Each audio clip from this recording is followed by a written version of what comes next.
Let's talk now about the rise of expansionist totalitarianism in Europe and Asia from 1923 to 1941. Now, we're not going to talk about the Soviet Union because though it was a totalitarian state, it was expanding only within its own borders. It was not threatening the traditional powers of Europe, or it was not threatening the United States hold in China. So we did not perceive the Soviet Union as particularly a grave threat, at least not a military threat. We, in fact, did not recognize the Soviet Union as the legitimate government of what was the Soviet Union, primarily Russia, but many other former nations as well, that have broken away from the Soviet Union in the 1990s. We didn't recognize the Soviet government as legitimate until 1933, and even then it was plenty mysterious. And it didn't seem particularly threatening except on its very borders. So we ultimately became an ally with the USSR, even though we didn't necessarily like them. But what we want to talk about in this lecture is the rise of Italian fascism, German Nazism, and the rise of Japanese militarist totalitarianism in the Pacific. So let's start with the first of these, fascism. Fascist is a word that gets bumped around a lot, thrown around a lot today, but it's a generic right-wing. It means right-wing totalitarian, but fascism proper, with a capital F, can really only be applied to Italy during the 1920s, 30s, and to about 1944. Particularly, it's associated with its developer and the person that gave it its name, Benito Mussolini, Il Duce, and the font for this slide is a sans serif font, so it's a little bit tough to see that Il Duce is I-L-D-U-C-E. Obviously coming from the same root word by which we get the word duke in English, but Il Duce means the leader to Italian fascists. And the rise of fascism is pretty interesting. We don't have time or the ability to go into it for this class, but if you have a chance to read anything about the rise of the fascists and how Mussolini took over a movement and gave it a voice, then I think you'll be pretty fascinated at how he played things out. Under Mussolini, Italian fascism was it was new, it was bitter, it was anti-imperialist unless Italy was going to be the imperial hegemon. To Mussolini, fascism was the combination of authoritarian socialism and anti-communist nationalism and anti-imperial nationalism. It was a political philosophy that in its foreign policy was stridently anti-communist, but at the same time it was anti-communist because it wanted to do what the communists, or what it perceived the Stalinists, were doing. So it perceived Stalinism as a direct threat to its prerogatives. Mussolini led his militias dressed in black shirts, and so they were called the Black Shirts, to seize the Italian government in a march on Rome in 1923. Now, Mussolini was never the strongman that Hitler was.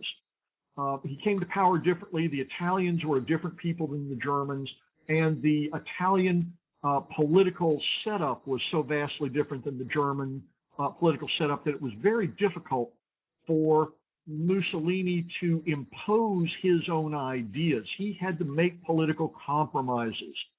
even though all of his rhetoric was against compromising with the bourgeois liberal Democrats. And I don't mean that the same way that, for example, a Republican candidate in the 21st century might mean it.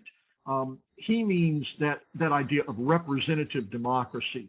To Mussolini, the Republican candidates would be liberal Democrats. That's small l, small d. Not members of the Democratic Party of the United States, but they believed in representative democracy. And to Mussolini, that was just a joke. There was no place for representative democracy in the hard-headed real world. He was anti-democratic. Fascism was militaristic, not just thinking the military was a good idea, but making paying homage to the military, sacrificing everything else in the society to the needs of the military, and making gods of the military. It was also ultra-nationalist in every form that you can think of. And interestingly enough, it was corporatist. A lot of fascist and Nazi and even militarist Japanese rhetoric has this big, broad streak of mysticism in it and reaction to modern democracy, to modern industrialization, by going back, not like we've done in the U.S. to the 19th or 18th century and seeking out our roots, but seeking out the roots of the good society in the medieval world, particularly in the corporatism of medievalism that buried the individual within the body of which in which the individual inhabited. There was no real individualism as we understand it in medieval Europe, regardless of where you were. It's only with the Renaissance and with Protestant Reformation that we begin to see a radical individualism emerge in which the individual becomes prominent, more so than the family or the guild or the church or any other thing that was made up of people. Well, the fascists in Italy wanted to go back to that old system in which the individual was a member of the state. The state controlled what the individual did. It controlled what businesses did. It controlled what unions did. And your identity as an individual was part and parcel of those corporate identities, those bodies, inanimate, but nevertheless giant and social. That is, you were not an individual, you were a trade union member that was also a member of government. You were a member of a giant corporation that had a seat at the table with government. You were a member of the Italian state, and Il Duce told you what to do, where you were needed.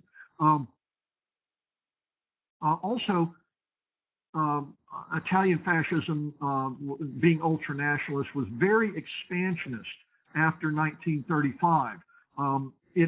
It invaded Libya, which had been an Italian colony that it had lost. It invaded Ethiopia, which had been an Italian colony. And in the Balkans, it invaded both Yugoslavia in an effort to seize Fiume and Albania, because Italians had often considered Albania to be an Italian possession. Okay. Further north in Germany, we see the rise of Nazism. Nazi, the National German Workers' Party, the National Socialist German Workers' Party, or Nazi leader Adolf Hitler was arrested during the Beer Hall Putsch of 1923. This was an attempt to raise a coup d'etat against the Weimar Republic for allowing the French to invade. Really, there wasn't much the Weimar Republic could do. They didn't have an army because of the Treaty of Versailles. And so once they defaulted on their war reparations debt, then France invaded the Ruhr Valley. The Nazis rose up in an effort to overthrow the government, and that was put down. That was called the Beer-Hall-Putsch. In 1923, Adolf Hitler was convicted of treason and spent about 6 months in prison, where he wrote Mein Kampf, where he laid out his racialist, autarkic, militarist Nazi program. He laid out everything he wanted to do, and nobody believed him because it was so wild and, for many people, crazy. By 1933, Hitler had become so powerful and such a burdensome individual to the Weimar Republic that the president of the Republic at the time, Paul Hindenburg, who had been one of the premier generals of World War I, appointed Hitler to be Chancellor of Germany, thinking, well, we'll quiet down this little corporal with the big mouth by giving him some governmental responsibility. Well, from that point on, Hitler was able to seize the reins of power of the government in the name of the Nazi Party, and to merge the party and the government into a single entity. What were his policies? He was against the so-called Diktat of Versailles. He didn't call it the Treaty of Versailles, he called it the Diktat of Versailles. And to a great extent, he can make his case on this. He rearmed Germany unilaterally. One of the stipulations of the Treaty of Versailles was that Germany would stand down its army and create only a home defense National Guard type of unit. But Hitler said, no, we're just going to rearm, and we dare anybody to try to stop us. And by that time, pacifism was so heavy in France and England that they did not want to risk war by stopping Hitler. Hitler got a lot by bluff, by being in the right place at the right time. One of the things that he wanted was to solve what many people called the German problem differently than it had been solved in 1871. In 1871, when the 40 or 50 states of Germany were finally brought together under Prussian domination into a nation, also that nation of Germany was created at the Palace of Versailles in 1871 at the end of the Franco-Prussian War. They had, Bismarck and Wilhelm I had decided to keep non-Germans out of this new country of Germany. And that meant that the Germans of the Austro-Hungarian Empire were excluded from the boundaries of Germany. Austria had said, we will not let our German sectors come in to Germany without bringing the rest of our empire. And the Austro-Hungarian Empire was a polyglot empire. Only Austria and a section of the Czech Republic called the Sudetenland were German ethnically. The rest of Bohemia, the Czech Republic or Czechoslovakia at that time, it was Slavic. Hungary was Magyar. The Balkans, which were possessed by Austria, were Slavic as well. And so what Bismarck and Wilhelm in 1871 did was to settle for the so-called Kleindeutsch solution, Little Germany. What Hitler wanted to do was to create, based on Wilson's 14 points, Greater Germany. After World War One, Austro-Hungarian Empire was broken up, and so Austria and Czechoslovakia were two different countries. Hungary was different. The Yugoslavian provinces of Austria had broken away and formed their own nation. And so it was possible for Hitler to say, well, I want to include in the boundaries of Germany those greater German areas of the Sudetenland and of Austria. And so in 1938, he forcibly annexed Austria. This is called the Anschluss, the Union. And then in 1938, also later in the year, he demanded that Czechoslovakia give up its border area called the Sudetenland because it was ethnically German. Well, the real problem there was that the Sudetenland had formed a natural barrier between an aggressive Germany and a small Czechoslovakia. By that I mean it was a mountainous region around the edge of the plain of Bohemia. And so by giving up the Sudetenland, then Germany could bring its army across those mountains and be prepared to strike into Czechoslovakia, which happened in 1939. Anyway, the English Prime Minister Neville Chamberlain negotiated the transfer of the Sudetenland from Czechoslovakia to Germany in what's called the Munich Agreement. Chamberlain went back to England, which again was very pacific, went back to England declaring that he had given Hitler everything Hitler could ask for, and so Hitler had vowed he would not ask for or take anything else, and was standing down his armies,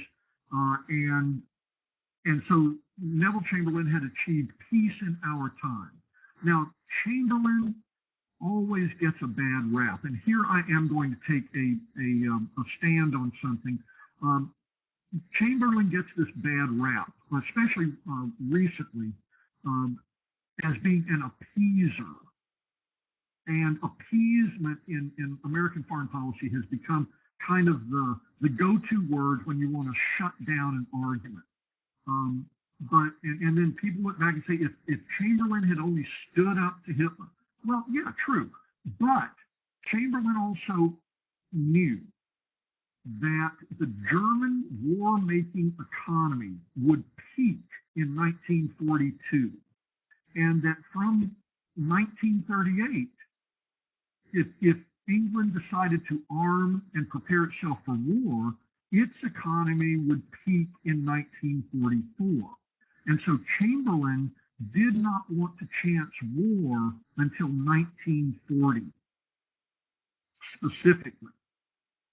And by putting Hitler off, he knew that he had not achieved peace. He knew that he had only pushed the start date for war closer to 1940, because again, the German economy would peak in 1942 and begin to slide downward, and the English economy would still be on an upward climb for 2 more years. So this, rather than mere cowardice, is probably, and certainly to my mind, the thing that drove Neville Chamberlain.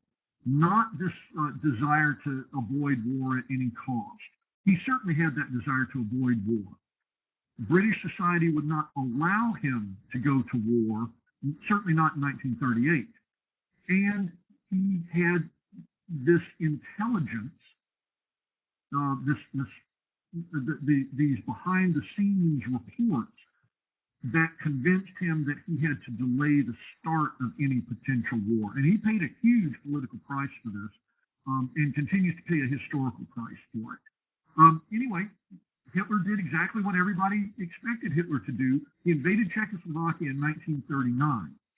Later that year, in preparation for invading Poland, he finally negotiated through Ribbentrop a non-aggression pact with the Soviet Union called the Nazi-Soviet Non-Aggression Pact, or just the Non-Aggression Pact, or the Ribbentrop-Molotov Non-Aggression Pact, which took these two bitter enemies, Soviet communism and German Nazism, and made them friends, at least created a non-aggression pact between them.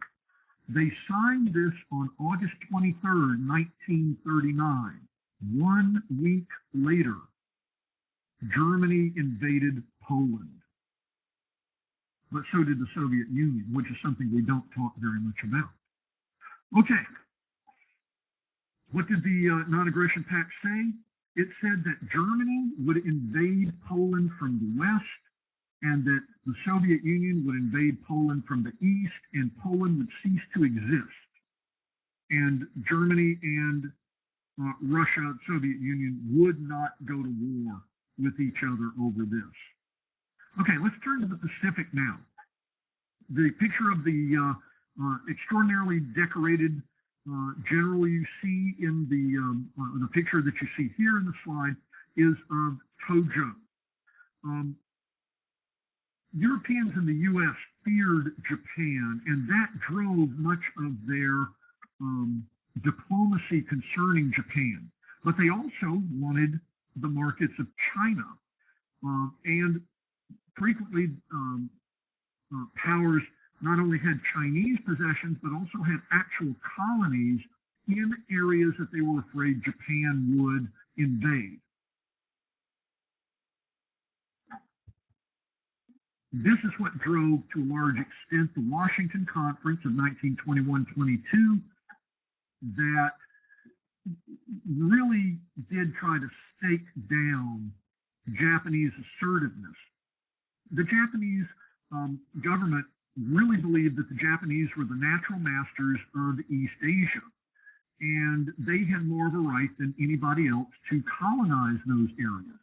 And so they resented, bitterly resented, interference from these Europeans who obviously wanted to be the only colonials in the area. Well, it's a little tough it's so complex to deal with Japanese assertiveness that let's just go through it kind of quickly. Tojo here, acting for the military, was able to capture the shogunate about 1930, after a bunch of other people had been the head of the government. He became the head of the government about 1930, and he was violently and openly opposed, as was his government, to the U.S. open door policy that had been enshrined in the Washington Conference five-power treaty, signed in registered actually in 1923. He thought that that Japan had the right to be the only colonial hegemon in China, and so he began warring on China, occupying Manchuria on a slim pretext in 1931. Remember, they had been the Chinese and the Japanese and the Russians had all been fighting over Manchuria since 1894. So in 1931, Japan, on a slim pretext, occupied Manchuria and began a military campaign against the rest of China in 1937. This led to the Flying Tigers, American aviators who took older airplanes, the P-40s, over to China in an attempt to stop or battle against the Japanese invasion of China, which had begun in 1937 in earnest. By 1940, Japan was seeking to be the hegemonic power along the Pacific coast and created the Greater East Asia Co-Prosperity Sphere, which was a forced alliance between Japan and other governments, weak governments, throughout East Asia. In 1936, and then again in 1940, Japan signed treaties with Italy and Germany. And specifically in 1940, September, in fact, it signed a treaty called the Three Power Pact that created what we have come to call the Axis powers. Now, the Three Power Pact was specifically aimed at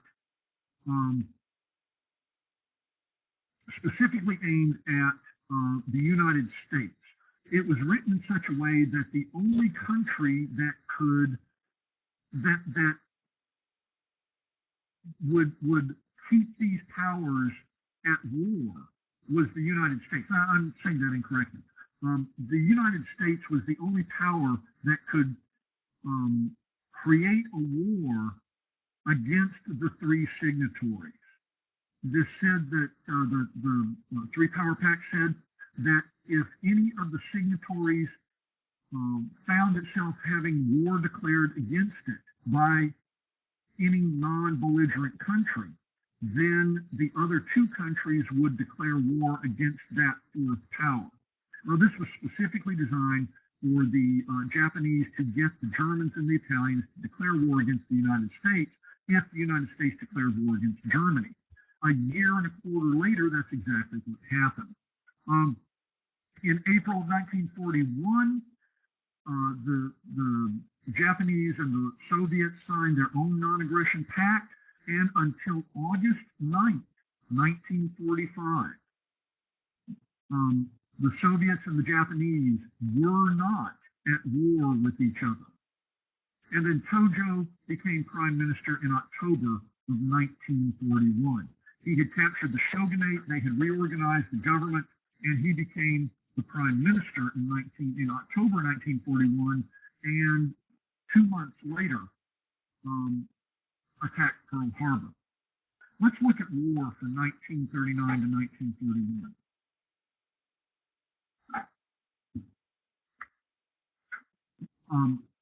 After the invasion of China by Japan, we see the diplomacy of Munich, the taking of Czechoslovakia, and on September 1st, 1939, the Germans invaded Poland in what they called their lightning war, Blitzkrieg. The Soviets also invaded Poland according to the non-aggression pact.